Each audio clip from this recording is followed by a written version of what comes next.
This week on the Educational Triage podcast, we discuss the blurred lines in education. What could those be? Stay tuned and you'll find out more. This is the Educational Triage podcast. Welcome. We invite you to come along with us on an exploration of interviews, issues, and other exciting and relevant topics in education, especially alternative education. They say alternative education is a laboratory for mainstream education. Why? Well, join us every week and listen in as Philip Summers Aloha. and I, Tony Hunt, jump in feet first to discuss issues that may affect our classes, students, communities, as well as our teaching. Please subscribe if you enjoy and find relevance in what you experience here. And if you haven't left a quick review, please do. We appreciate your candor and insights so we can improve as we move forward. Now, let's see what's on board today. Hey everybody, welcome back to the Educational Triage podcast. This is Tony, and of course, sitting right across from me in virtual land is the fabulous Philip. Aloha. Hello. It's How are good you? to be in virtual land with you. I'm well. I'm doing well. Good. I like that. Doing well. It's better than fine. Fine is so fine. Well is better. Better than bad. But I suppose it is. sorry. Well, this week we're talking about blurred lines in education, of which there are many. Yep. And so, and we're also going to be continuing this on next week's episode too. We're going to pick one or two topics this week, and then we'll continue with different topics next week, and we'll save the others for later on. But you have a really good question that I think is relevant. I've seen it trending on Twitter. There's just a lot of chat about it. So I'm just going to toss it over to you and let you lead the way down here for the touchdown. So have at it. Well, okay. Thanks. Jeez. Yeah. We got to thinking. I got to thinking, which is a little dangerous sometimes. Here's my disclaimer too. The conclusions that we draw aren't necessarily, the only conclusions. They are opinions, but it occurred to me things like paraprofessionals versus teachers, and then the aspect of curriculum thrown in. We can talk about, but there's been a really crazy increase in the number of paraprofessionals, or what we used to call instructional assistants, in the last 30 years. It's something like teachers have gone from some 7% increase, whereas paraprofessionals have gone to about 108% increase in those years. The numbers the numbers on paraprofessionals went from like 390,000 to 850,000, something like that. I don't know exactly what those numbers are, but with teachers, it still stays high up there from like, I think it's 3.9 to 4.2 million. So, there has been a modest increase in teachers, but there's been a massive increase in instructional assistants, paraeducators, and things like that. And so what are they doing? I mean, I was one going to grad school and school in the local elementary school. And I enjoyed it. I was working one-on-one with a couple of kids, teaching them to read.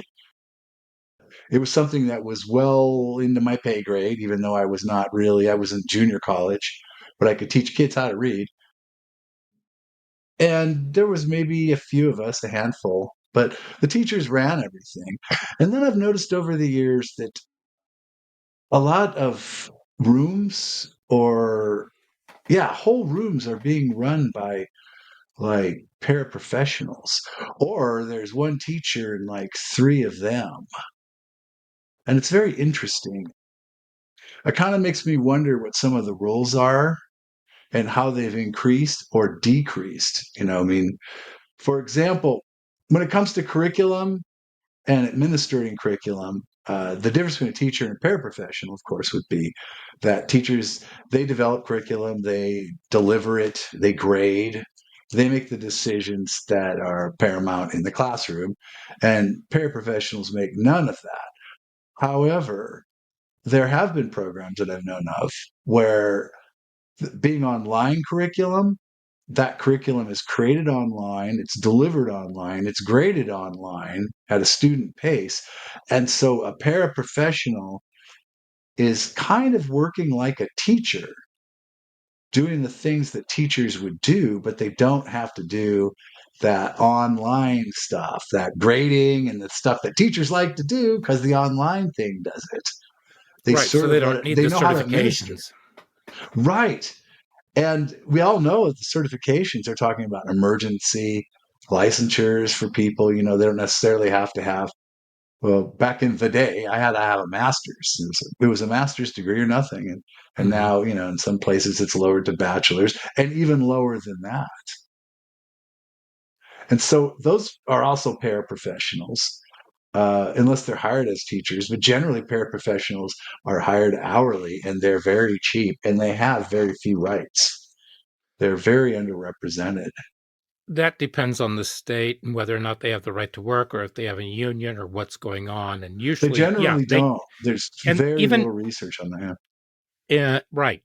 So here's one thing that I would say, and that is, could it be possibly one with the advent of online teaching with the computerized programs? We're talking about Odyssey, where we're talking about Edgenuity, GradPoint, Hmm. etc.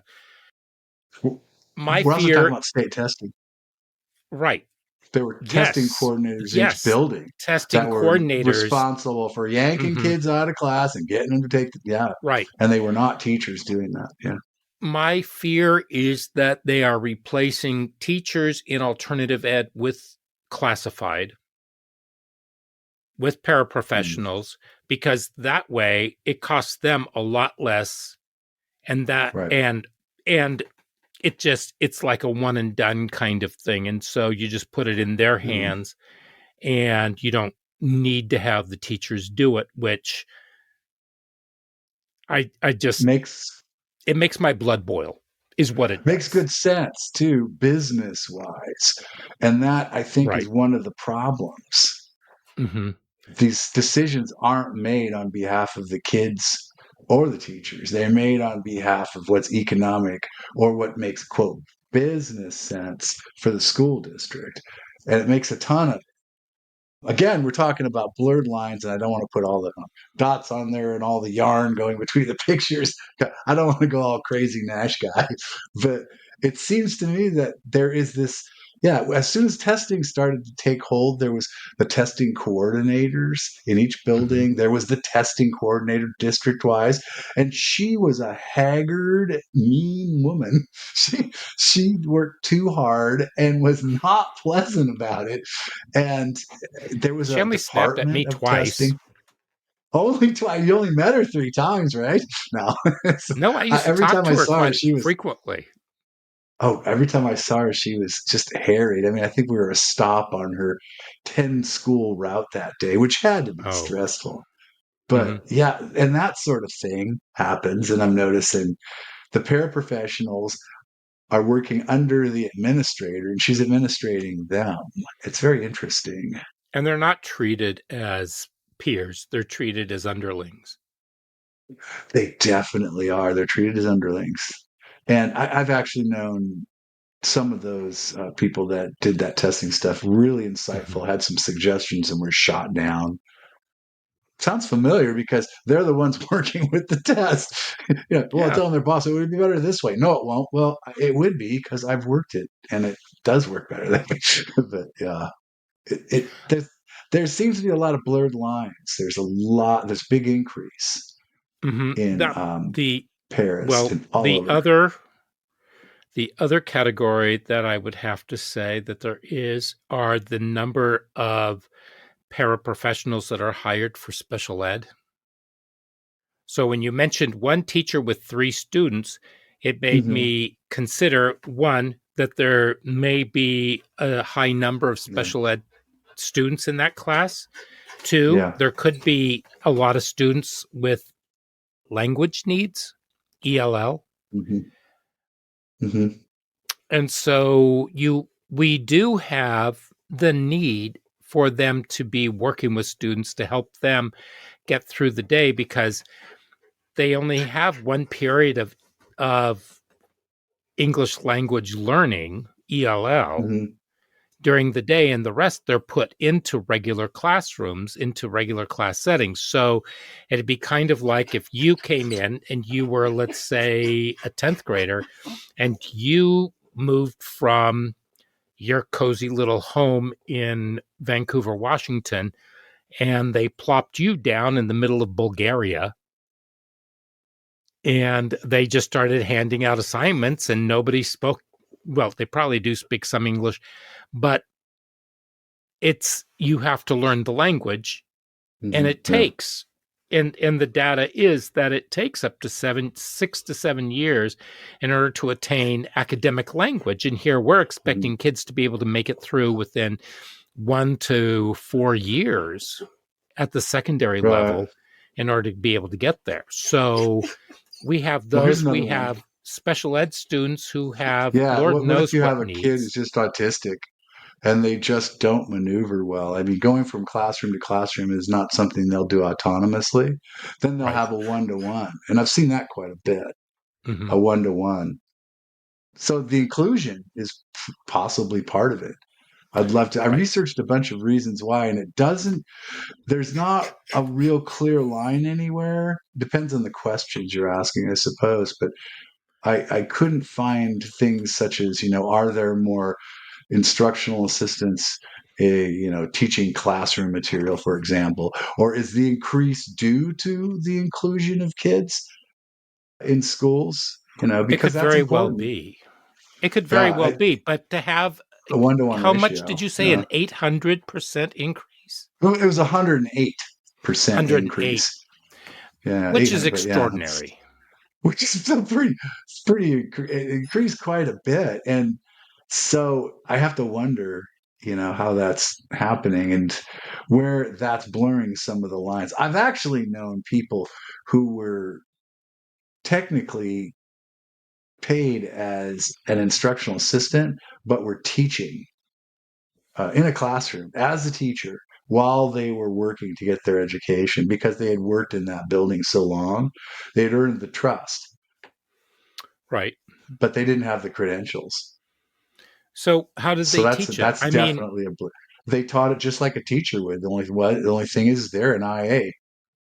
They were just paid hourly, and they didn't get paid as much, and they didn't have the same benefits. All that, and when she got her degree, yeah, full fledged teacher, up pay scale, bennies, the whole nine. right. But yeah, And there's being a nowadays, being a paraeducator is not it's not the greatest gig pay wise. Go ahead, I'm sorry. just out of Nowadays, you curiosity, when was the greatest rise in the hires? it appears to be pretty much in about the last 6 or 7 years. Oh, okay. So it, It really so it shot up. happened it was happening prior to the pandemic. Oh yeah, it wasn't just because of the pandemic. The Because pandemic I seems was, to have messed up everything. yeah, because part of what I was thinking was that, were they hired to replace the teachers that districts were losing? And that was just a classification that they gave people for their emergency credentials if they didn't have Yeah, their bachelor's or a full-fledged that'd be an degree when they interesting hired them. follow up. Yeah, I'd be curious to see how many people are still full fledged going at it from like a decreased qualification. Hmm. I would like to know, like, I guess anecdotally, but yeah, what's the lowest level a person was that got a classroom? Were they like a high school senior? Well, she's gifted. Yeah, I guess. Well, She's going to make a great teacher when she starts college next year. I know of somebody who graduated with their master's degree at the age of 18, and they It's and impressive. they became a Busy. teacher, and they were a substitute teacher. And so it was very difficult for Okay. people to distinguish between them and the other students. Right. And he was telling me that it was actually kind of fun because that this way he was like interacting with peers. And so it was a very different kind of interaction that was going on, but he enjoyed it. But he wasn't going to be a teacher. I was going to So, say, he just became a teacher as a part-time gig as he worked his way through. exactly. Exactly. Oh, yes. And I think I'm smart. Like you hear about people, you go, oh, yeah, I'm not that smart. Well, I did have a professor in college, and rumor was that he had his PhD at the age of 22. 22. I think that's what they Jeez. said. Anyway, he was a brilliant man, very brilliant, and he went on to Yeah. do some great things. And I really didn't get a chance to know him very well, but we began to get to know each other. He got married and then he moved.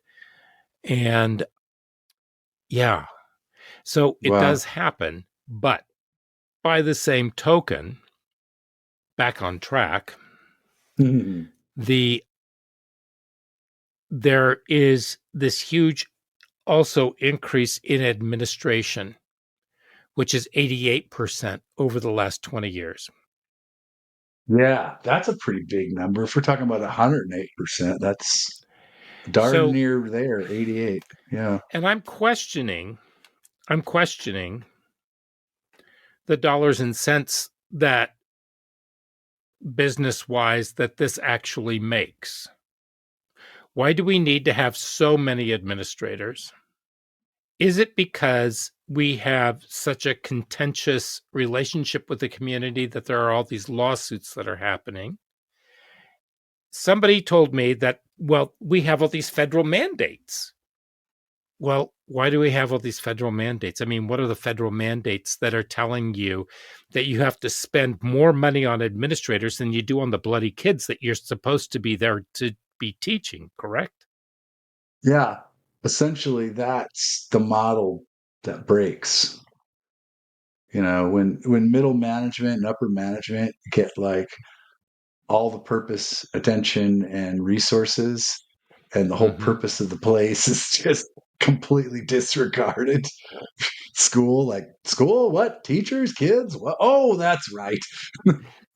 I mean, the administrators would always come through and read a book to the kids, like once they do it like once a day they go or once every hour they go from school to school and they do it for like 2 days, and some did, they stopped doing that, but I thought to myself, they must really hate those days.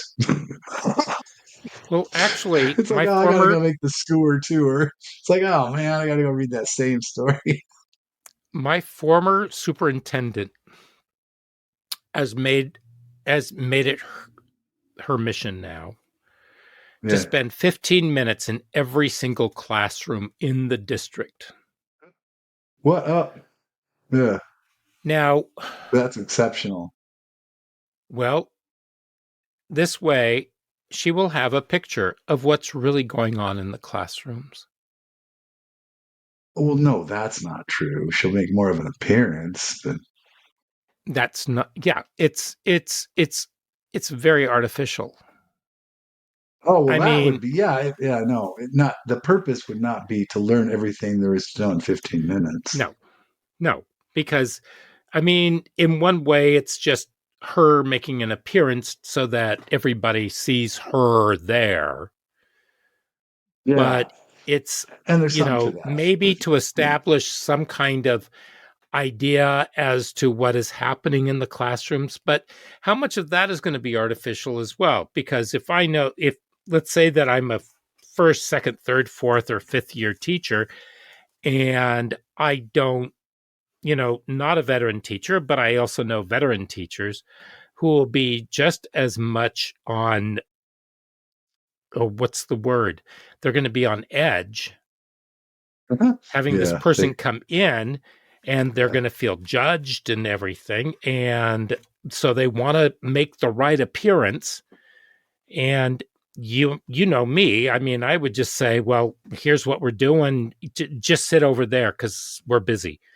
And we just take care of what we take care of. I mean, we've had superintendents in there before, and we've had a lot of people in our program before, but it's also disruptive.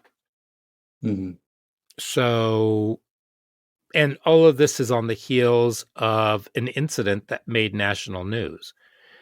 So I don't know No, that this is actually going to cure anything.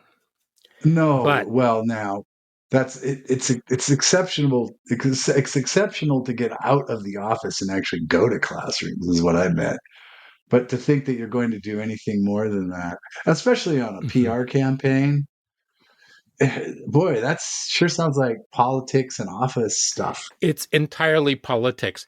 Yeah, Now they have a ton of teachers on special assignment or TOSAs, and these are people who are yeah. basically interns for admin. Hmm. And they have so many of them. In fact, they have so many administrators that now they're farming them out to the different buildings for office space because they can no longer contain them in the district office. Hmm. Now, 30 years ago, when I first started working in that district, they had basically two mobile homes parked together, and that was all they needed. And now they have a two-story building with a massive warehouse. They have all these extra classrooms that they can't use anymore because they're training. They have packed people in there. It's hard to move around. It's almost like going into a hoarder's paradise right now. And it just seems as though they're hiring more and more and more and more administrators.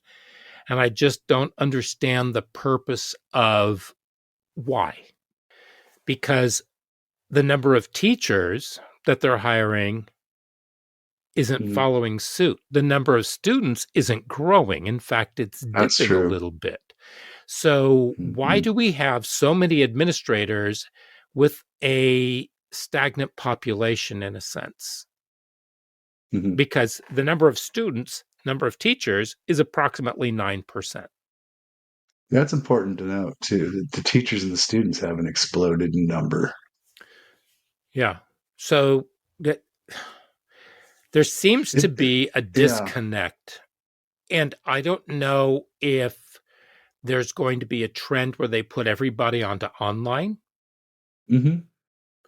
and this is what their purpose is. And they're just sort of moving it that way.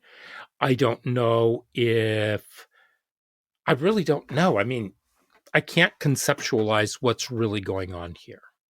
Yeah, it's hard to find the lines if they connect anywhere.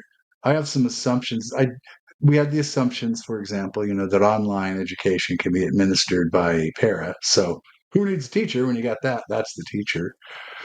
Huh. The administrators and the explosion in numbers there. One of the things I kind of suspect is maybe inclusion. Just like I don't know how many districts are running new programs on emotional well-being. Hire an administrator. Hire two. How many of them are running programs on, I don't know, languages, language attainment, language acquisition, and a whole like subsystem in the schools to That would be accommodate under kids who student come in as second services. language speakers. That would be student services. Okay. I mean, I would like to think it's because they are serving the kids better, but I still think it's just been such a massive increase. Without the increase of students or teachers, of administrators, what is it they're actually administrating? I don't see how there can be any kind of efficient system when you have so many people involved doing whatever it is. There Yeah. was a TOSA, there was a TOSA who was running around like a chicken with his head cut off Not sure I know. about, I know that. they just kept sending him out here, there, and everywhere. They said, go into this building. And one day I heard him speaking. And he said, yeah, I am over here and I have been working with Tony and these other people on these things. And I looked at him and I said, when? I've seen you all year, but you and I have not worked together. I don't think, actually, or had a meeting for Hmm. probably 2 years. How are you working with me? And he got all flustered and he left, and I still never had anything with him. And I used to do some work Hmm. with him back in the day when I was doing second language acquisition or second language learning. And I was working as a TOSA myself, and we brought in some of the new testing mechanisms and everything. But they are, I don't know that they're being completely genuine in what they say that they're doing. I'm totally confused because if they're telling Yeah. people one thing and then they're upset because somebody says, no, you're not doing that because nobody's doing that with us, and you're claiming to be doing that, it's just not happening. So I really don't know. And I would beg to ask our audience to write in and give us some ideas of what they Yeah. think may be actually happening out there. I mean, this would be, I don't know. It's a Well, mystery. one of the things that I have a theory about is that the great 20th century American and international ailment, the bureaucracy, Hmm. the great ailment of capitalism, that it first off, it concentrates wealth in places, but it also creates that middle management, I mean, office space, the office wasteland of my father's generation. They all went to the, work, and we saw it in New York. Everyone gets off the bus and goes into the building, and there's a middle management sort of, we have a job to do. We're never quite sure what it is. We've got projects. We do that. We do this. We Hmm. manage people and we cover our keisters. But I think, And if we're told to go to a building and do something and it's an absolutely silly, meaningless job, and mhm. then the person calls, well, what have you done? Well, here's what I've done with your silly, meaningless job. It's sort of a wow. It's really definitely a middle management clamor to cover the keister But and just keep a job. I think it's a way to go through largesse, is what I think it is.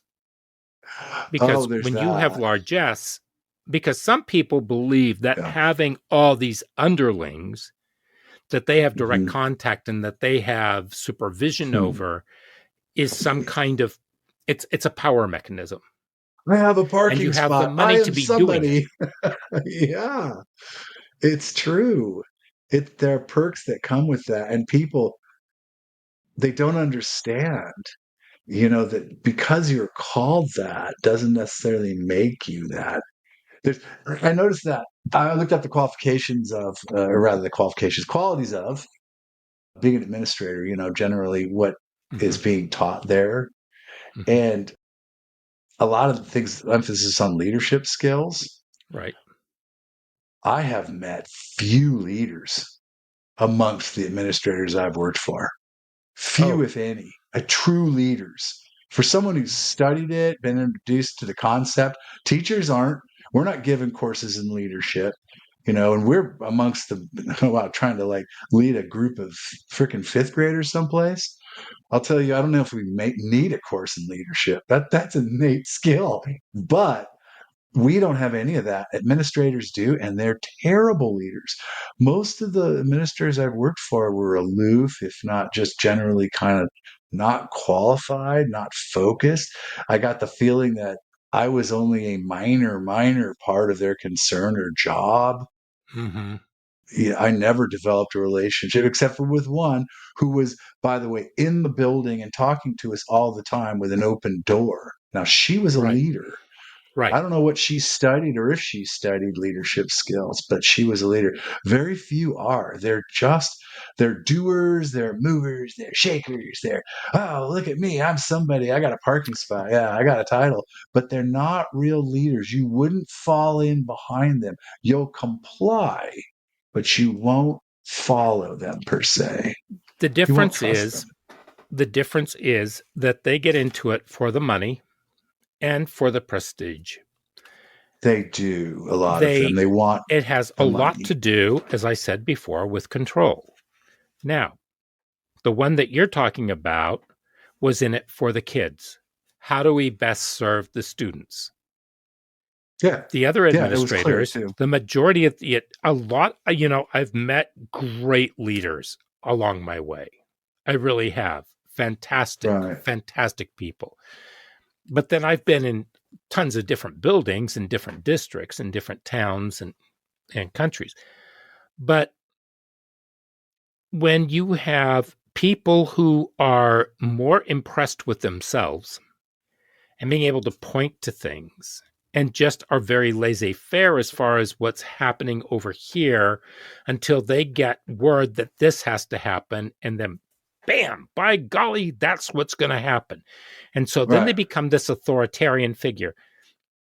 It's very difficult to work with somebody that way, but the administrators that are leaders are team players, and they know how to talk to Hmm. people. They know how Yeah. to access the talent around them and figure, and I don't mean being manipulative. I No. mean saying, Philip, what do you think about this? And so you have input on it. And then maybe there's a suggestion. Do you think that maybe we might be able to do X, Y, or Z? And you say, yeah, maybe. But to be honest, because you can be very upfront, frank, and honest with those people, and you can say, I don't have the capacity right now to do that. And they Right. say, well, what would it take for you to get there? Or you say, hey, this is my thought. This is what I'm going to do. And they say, are you serious? Are you really going to try that? And it's like, yeah, I'm going to give it a shot. We'll give it a shot. And if it doesn't work, well, you know what? It's good for the kids to see failure. And it's good for the kids to see what we do in order to pick up the pieces so that we can make things Good. work better for them. So there's a man named And they Simon Sinek. support that. Yeah. Well, it's a guy named Simon Sinek. He's a systems and leadership guy, and he has a phrase: "Leaders eat last." That they take all the credit when something goes wrong and absolutely none of it when it goes right. It's very unselfish. It's a good leader will get what they get for sure, but they always give because they're the leader. They facilitate who's below them to do the best job that they can do, and that facilitates their role as a leader. So then, up to themselves as a leader, they're not directly effective. Mm-hmm. And it's so that's why if it all goes wrong, they get all the blame. And if it goes right, they get none of the credit. And that's a rare human quality that people do not understand. They just think, well, I'll tell them what to do, they'll do it, and I'll be a leader. And it's like, no, not I so think, easy. and when there's one of the biggest red flags, I think, is when they say, my school, those students, the teachers in that department, Mhm, or my teachers, et cetera, mhm. when it should be our students, our teachers, our department, what we are Right. doing. It's a collective Yeah. kind of thing. It's very simple. It's the same thing Mhm. when I'm speaking to a couple and one of them will say, well, my children, it's like, well, aren't they their children too? Well, yeah. And so I always wonder about that because there's like this need to possess things rather than talk about things as though you're a team. And I heard somebody That's an saying interesting point. when Yeah. this one person in a couple said, "Well, my house my piano, my car, my children. Mhm. And I looked and I said, well, these things, are they yours or do you both own them? Well, we both do, but I just call them mine. And the other partner says, our, our. I've seen that. And it's just, my nose gets a little bent out of shape with that. So Words are important. they They are, are. because what they do is they reflect your sense, especially in this context. They express your intent. They also express your worldview. And if you're not inclusive in your language with the students, that's what inclusion is. It's not this artificial kind of thing where you say, well, we're just going to slap these kids into these rooms and we're going to Yeah. make it work. You include them and you make them feel welcome. You make them feel important. You make them feel capable. You make them feel bright. And you challenge them. Because Yep. I can tell you, Philip, that you're the smartest little boy in the world, but you can't put two Lego blocks together to save your life. Thanks. So give me three. No. So, but you understand what I'm Yeah. saying. No, I do. I was just okay. It brought to mind something about the difference between a para and a teacher. Mm-hmm. I was working recently with groups of kids. I was working in a special ed group, and some of the kids, they had an assistant with them to work with them directly, and they went from classroom to classroom, and they had this kind of some of the paras sort of had a way of speaking to the students that put an awful lot of onus on them. Phrases such as "Why are you doing that?" And when you say that to a kid, why are you doing that? The subtext to it is, and the kid doesn't get that, is that you're doing something I don't like. You're not supposed to do it. Why are you doing that? But they don't get that, especially the autistic kids. And they would say things such as that, and I would sort of wince because I picked my language very carefully, Mm-hmm. and and it's generally it doesn't lay on the listener judgments that I'm making. Why are you doing that? Implies I don't like you doing that. You're not supposed to. Cut to the chase. Why are you doing that? Puts a Right. kid in a position of defensiveness. And that's the difference between me as a teacher and them as paraeducators. There is a skill, a nuance, a professionalism to being a teacher that they simply do not have in many Right. cases. They Right. work really hard, they're very caring and loving, and they do their best, but they simply aren't as sharp as they should be when it comes to certain skills. And I, teachers are. A good I had a teacher would be that way. paraprofessional working with me Mm-hmm. who about every 5-10 minutes would put their cell phone down and look at the kids and say, get off your cell phone. And then they would Wow, pick well, up that's their an cell phone obvious. and they'd be texting on it some more. And Yeah, one see, day, as a that's an joke, I just obvious. looked at them and I said, you're on your cell phone an awful lot. Well, I'm texting my husband and my mom and my sister. I said, your mom and your sister work here in the building.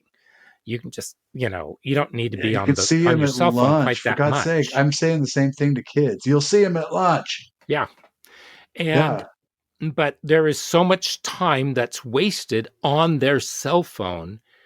And the kids come up to Yeah. me and they say, what do they do? And I said, well, they do some very important things. And they said, but they're always on their cell phone. I said, so you're complaining about them being on their Mm. cell phone, but you think it's okay for you to be on your cell phone. So I kind of try to get those things together and take the pressure off of the one side. But it's very telling. It's I've very seen that. telling. I've seen And that. Yeah, that just being on the cell phone in the mhm. classroom. And Yeah. people say, well, why are Yeah. you on your cell phone? And it's like, because I'm texting with parents and I'm texting with some of you who need things from me. And that's usually my reason. I I think it's a big deal not to be on a cell phone as a teacher in a classroom. And there's a couple of reasons why. First reason is I don't want you on your cell phone, and I'm not going to be the best example of a hypocrite that you've ever seen. I'm just not going to be the best story. This guy named Summers would just be on his phone and he'd be so mad at us. So guess freaking what? I'm not going to do it. And two, if we need to go on a cell phone, I make it demonstrative. Like I'm going on the Google machine, and we got computers anyway. So I look it Mm-hmm. up on the laptop. The point is this: I'm the teacher. I eat last. I don't go on my cell phone and check my mail while I'm in the classroom. I'm Right. always available, always observing, always there. It's my job. That's what I'm talking about. A parent does, they think, well, I'm just hanging out. No, you're the adult in the room. Be the example of the adult in the room. Let me Yeah. throw out my caveat, which is my program. I had students out at work sites and I had to go out Yeah. and sometimes pick students up. I sometimes had to get things off to parents. And so Right. it wasn't your regular classroom with students that were constantly just working. No, you were different. Yeah. You So were. now Yeah. when I was teaching as a regular classroom teacher, or Mhm. if I was doing regular classroom teaching, or if I'm working with students, my phone is off to the side. A lot of times I left my phone in Yeah. my office and I didn't come out with me. They And then didn't I even take it. and Yeah, I've then done somebody that. would Or sit there it's and on say, "Oh, you have to silent. do this." And then I'd leave and it's like I'd come running back and it's like, "Where's my phone?" Because it's the last thing I would It think about. bites you. Because I turn mine to silent and then I leave work and it's been on silent for like 2 hours. I'm like, ah, like, well, I didn't know anything. It's just been on silent. But it's important. It's very embarrassing. That sucker goes off and I'm a Right. teacher. It's like, ooh. Yeah. Yeah, I take that very seriously because you gotta, yeah, So that's some anyway, of the blurred lines. I think you're right. That one of the phones is a huge blurred line it is a if you huge think blurred about line, it. but I believe Yeah. that most professionals know that you're Mhm. not doing personal texts and calls and checking your emails because you have a computer in front of you Right. You when you got a need it. computer. So, unless there is something pressing with work or there is something huge at home in your Right. personal life or death kind of thing, there's no need to have it. Really So, none. Yeah. because you can always get to it a little bit later. For example, in the last portion of the class where you have them working on doing the skill work.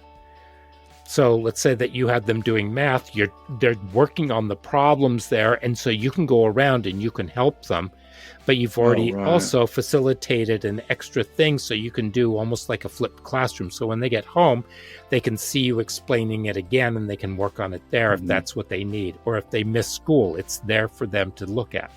So you don't have to do an entire lesson for them. Yeah. Anyway, we need to wrap up. That's So next week, we will have another category of blurred lines. So stay tuned. Be sure to write in and give us your thoughts.